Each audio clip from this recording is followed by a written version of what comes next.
Hey guys, welcome back to another new video. वार्षिक परीक्षा के पेपर काफ़ी ज़्यादा नज़दीक आ रहे हैं और आप सभी लोग कह रहे थे भैया फिजिक्स के कुछ इंपॉर्टेंट क्वेश्चन लेकर आइए जो काफ़ी ज़्यादा इंपॉर्टेंट हो वार्षिक परीक्षा के नज़रिए से। तो आप सभी लोगों के लिए हम फिजिक्स के कुछ ऐसे चुनिंदा इंपॉर्टेंट क्वेश्चन लेकर आए हैं जो वार्षिक परीक्षा के नज़रिए से काफ़ी ज़्यादा इंपॉर्टेंट है। और एक और स्पेशल बात, विथ सॉल्यूशन लेकर आए हैं। जी हाँ, ऐसा नहीं कि क्वेश्चन क्वेश्चन लेकर आए, विथ सॉल्यूशन लेकर आए। तो अब आप लोगों को सॉल्यूशन की भी दिक्कत नहीं लेनी पड़ेगी। और हमें कमेंट बॉक्स में जल्दी से बता दीजिए आप लोग कि नेक्स्ट वीडियो आप लोगों को एमसीक्यूज़ पर चाहिए या आप सभी लोगों को जो मतलब हम क्वेश्चन आंसर ही करवाएं 2 नंबर 3 नंबर वाले, ठीक है। तो आप लोग जल्दी से कमेंट कर दीजिएगा, ठीक है। ये विमीय विश्लेषण की सीमाएं होंगी आप सभी लोगों की। तो ये 2 सीमाएं रहीं कि अगर राशि मतलब कोई भी राशि है जिसका मात्रक द्रव्यमान लंबाई या समय की जगह कोई और है तो उसकी विमा ज्ञात नहीं की जा सकती, ठीक है। विमीय सूत्र से बीजगणितीय राशियों का मान ज्ञात नहीं किया जा सकता। और भी बहुत सारे हैं। फिर आते हैं हमारा दूसरा क्वेश्चन। ये काफ़ी क्वेश्चन मोस्ट है और ये प्रीवियस ईयर में भी पूछा गया था। हमारे सौर परिवार के निकटतम तारा 4.29 प्रकाश वर्ष दूर है। पास्कल से यह दूरी कितनी होगी, मतलब परसेक से ये दूरी कितनी होगी। सॉरी, मैंने पास्कल बोल दिया, परसेक बोलना था। परसेक से यह दूरी कितनी दूर होगी, तो दिया गया है तारे की दूरी कितनी है 4.29 प्रकाश वर्ष, ठीक है। एक प्रकाश वर्ष कितना होता है 9.46 इंटू 10⁻15, ठीक है। और एक परसेक कितना होता है 3.1 इंटू 10⁻16 मीटर, ठीक है। तो दूरी ज्ञात करेंगे इस प्रकार से। तो हमारी जो दूरी दी गई है, जितने हमें प्रकाश वर्ष दिए गए हैं और ये एक प्रकाश वर्ष दिया गया, और जब हम इनको डिवाइड और मल्टीप्लाई करेंगे तो आंसर आएगा 1.32 परसेक, ठीक है। आंसर क्या आएगा आप सभी लोगों का 1.32 परसेक, ठीक है। परसेक आंसर आएगा। फिर आते हैं हम लोगों के क्वेश्चन। यदि सदिश 3i minus 2j plus 2k एवं 2i minus pj N plus 3k परस्पर लंबवत हैं तो p का मान ज्ञात कीजिए। जब परस्पर लंबवत होती हैं तो थीटा 90 डिग्री का होता है। और ये जो हमारा सूत्र होता है एक सदिश गुणे बी सदिश a mod into B mod into cos theta 90 degree है और 90 डिग्री का मान कितना होता है कॉस 90 का मान 0। तो आप लोगों का ये सामने वाला तो 0 हो जाएगा पूरा टोटल, यानी कि यहाँ पर आ जाएगा 0। एंड फिर इस प्रकार से हम सॉल्व करेंगे तो आंसर क्या आएगा p बराबर p आएगा -6, ठीक है। -6 आंसर आ जाएगा आप सभी लोगों का p। एंड फिर आते हैं हम लोगों की फोर्थ क्वेश्चन। तो फोर्थ क्वेश्चन आप सभी लोगों का क्या है कि तोप या बंदूक से प्रतिक्षेपी वेग के लिए व्यंजक ज्ञात कीजिए, ठीक है। तो इसके लिए सबसे पहले हम माना करेंगे। माना बंदूक का द्रव्यमान m तथा गोली का द्रव्यमान स्मॉल m, गोली का वेग v हो जाएगा, ठीक है। गोली दागने के पूर्व बंदूक तथा गोली का कुल रेखीय संवेग 0 है।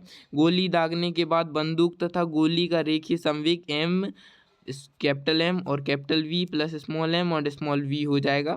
संवेग संरक्षण के नियम से गोली दागने के बाद का कुल रेखीय संवेग बराबर होगा गोली लगने के पूर्व रेखीय संवेग, यानी कि mv plus m small mv बराबर 0, यानी कि गोली दागने का पूर्व का संवेग तो 0 था, मतलब दागने के बाद का कुल मतलब ये रहा आप लोगों को पूर्व का रेखीय संवेग 0 था। तो आप लोगों का हो जाएगा प्रतिस्थापी वेग, ये हो जाएगा सूत्र। तो काफ़ी इजी था ये, आप लोग स्क्रीनशॉट ले सकते हैं। इसकी पीडीएफ मिल जाएगी आप सभी लोगों को हमारे टेलीग्राम चैनल पर, ठीक है। रोलर को मतलब ढकेलने और खींचने ढकेलने की वजह खींचना आसान क्यों होता है बताइए। तो हल करते हैं। रोलर जो होता है उस पर F बल लगता है और F बल के 2 घटक होते हैं, F cos थीटा क्षैतिज दिशा में और F sin थीटा ऊर्ध्वाधर दिशा में। क्षैतिज घटक F cos थीटा रोलर को आगे बढ़ाता है। रोलर को ढकेलते समय ऊर्ध्वाधर घटक F sin थीटा उसे भारी बना देता है, जबकि क्या खींचते समय ऊर्ध्वाधर घटक F sin थीटा रोलर को हल्का कर देता है, अतः रोलर को ढकेलने की वजह खींचना ज़्यादा आसान होता है, ठीक है। एंड अब आते हैं क्वेश्चन नंबर 6 में। क्वेश्चन नंबर 6 में आप सभी लोगों को क्या दिया गया है 100 किलो मतलब 10 किलोग्राम की वस्तु पर 20 न्यूटन का बल 2.5 सेकंड तक लगाया जाता है। बल का आवेग ज्ञात करना है, ठीक है। तो दिया गया है वस्तु का भार हमारे पास इतना है, वस्तु पर लगने वाला बल 20 न्यूटन है, समय अंतराल 2.5 सेकंड है है। बल का आवेग का सूत्र हम जानते हैं, बल गुणे समय अंतराल, और आवेग को जी से प्रदर्शित करते हैं। तो बल कितना है, 20 न्यूटन लग रहा है और समय अंतराल 2.5 है, यानी कि 50 न्यूटन सेकेंड आंसर आ जाएगा। ओके, चलिए अब आते हैं 7th क्वेश्चन पर। ये 7th वाला क्वेश्चन रहा। आप सभी लोगों का 15 मीटर आप लोगों का जो होगा प्रारंभिक चाल है, 15 मीटर सेकेंड आप लोगों की प्रारंभिक चाल है। गतिमान 20 किलोग्राम द्रव्यमान वाली वस्तु पर 50 न्यूटन का स्थायी मंदन बल लगाया जाता है। वस्तु को रुकने में कितना समय लगेगा, ठीक है, ये बताना है। तो मंदन बल जो रहता है वो ऋणात्मक रहता है, तो वस्तु का भार 20 किलोग्राम है, यानी m बराबर 20, और मंदन बल F बराबर -50 न्यूटन। अतः पिंड का अवमंदन यानी ए त्वरण आप लोगों का हो जाएगा -2.5 मीटर बटे सेकेंड स्क्वायर। ठीक है, अब गति का समीकरण क्या होता है, v बराबर u प्लस AT। हमारी अंतिम चाल तो 0 है, यानी रुक रही है, और प्रारंभिक चाल कितनी है, 15 मीटर बटे सेकेंड। ठीक है, तो प्रारंभिक चाल 0 बराबर 15 प्लस -2.5 t। ठीक है, यहाँ पर इसको यहाँ पर भेजेंगे तो यहाँ 15 आ जाएगा, और 2 बटे यानी t 6 सेकेंड पश्चात वो रुक रही है। ठीक है, अब यहाँ पर क्वेश्चन नंबर 8वां आता है। हमें द्रव्यमान एवं भार में 2 अंतर बताने हैं। अंतर हमें कितने बताने, 2, हमने 3 लिख दिए। चलिए देखते हैं। पहला अंतर आप सभी लोगों का आता है, किसी वस्तु के उपस्थित पदार्थ की मात्रा का परिणामी द्रव्यमान कहलाता है। किसी वस्तु पर पृथ्वी का आकर्षण बल उस वस्तु का भार कहला रहा है। द्रव्यमान हमेशा स्थिर रहता है, भार विभिन्न स्थानों पर अलग अलग रहता है। द्रव्यमान एक अदिश राशि है और भार एक सदिश राशि है। ठीक है, चलिए अब बढ़ते हैं। स्मॉल जी और कैपिटल जी में संबंध स्थापित करना है। ये तो काफ़ी ज़्यादा मोस्ट है और इसको तो ज़्यादातर बच्चों को आती ही होगा ये सवाल, तो आप सभी लोग देख लीजिए। ये रहा आप सभी लोगों का स्मॉल जी और कैपिटल जी में संबंध। इसको समझाएंगे क्या, आप सभी लोगों से ज़्यादातर बनता है तो माना ही बस बता देते हैं। माना पृथ्वी का द्रव्यमान m है तथा त्रिज्या r है, उसकी सतह पर स्मॉल m द्रव्यमान की कोई वस्तु स्थित है।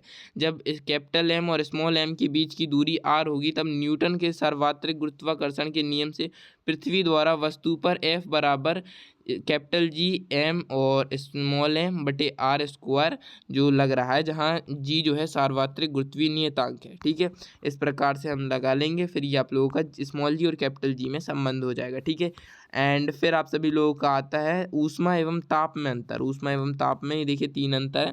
पहला अंतर क्या रहता है, ऊष्मा ऊर्जा का एक रूप है। ताप वस्तु की ऊष्मीय अवस्था है जो ऊष्मा बहने की दिशा बताती है। ठीक है, ऊष्मा मापन का मात्रक कैलोरी है।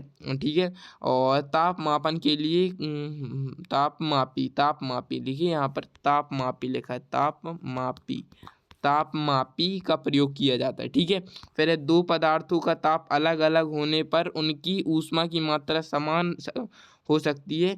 दो पदार्थों की ऊष्मा की मात्रा भिन्न भिन्न होने पर भी उनके ताप समान न हो सकते हैं। ठीक है, उनके ताप समान हो सकते हैं। ठीक है, आप लोगों के रहे ताप और ऊष्मा में अंतर। एंड ये न्यूटन का शीतलन का नियम रहा, और ये अणुगति सिद्धांत की अभिग्राही रही, और मध्य मुक्त पथ ठीक है किसे कहते हैं, इसके लिए सूत्र बताना है। तो ये आप लोगों के 13 क्वेश्चन थे। और दोस्तों आप सभी लोगों को हम इन्फॉर्म करना चाहते हैं कि हमारे चैनल पर जो है एक इंग्लिश और फिजिक्स का क्रैश कोर्स लॉन्च हुआ है, जो मात्र 49 रुपीज़ का है, जिसमें आप सभी लोगों को प्रीवियस ईयर PYQ क्वेश्चंस मिलेंगे, मोस्ट इंपॉर्टेंट क्वेश्चन मिलेंगे, इंग्लिश के पूरी ट्रिक्स के साथ आप सभी लोगों को question answer, most important question answer, physics के सभी क्वेश्चन आंसर विथ सॉल्यूशन के मिलेंगे ओनली 49 रुपीज़ में। तो अगर आप लोग इस कोर्स को में इंटरेस्टेड है, अगर आप लोग इस कोर्स को बाय करना चाहते हैं, तो आप लोग हमारे टेलीग्राम की ये ID है हमारी, तो इस पर हमें मैसेज कर सकते हैं कि सर मुझे क्रैश कोर्स बाय करना है।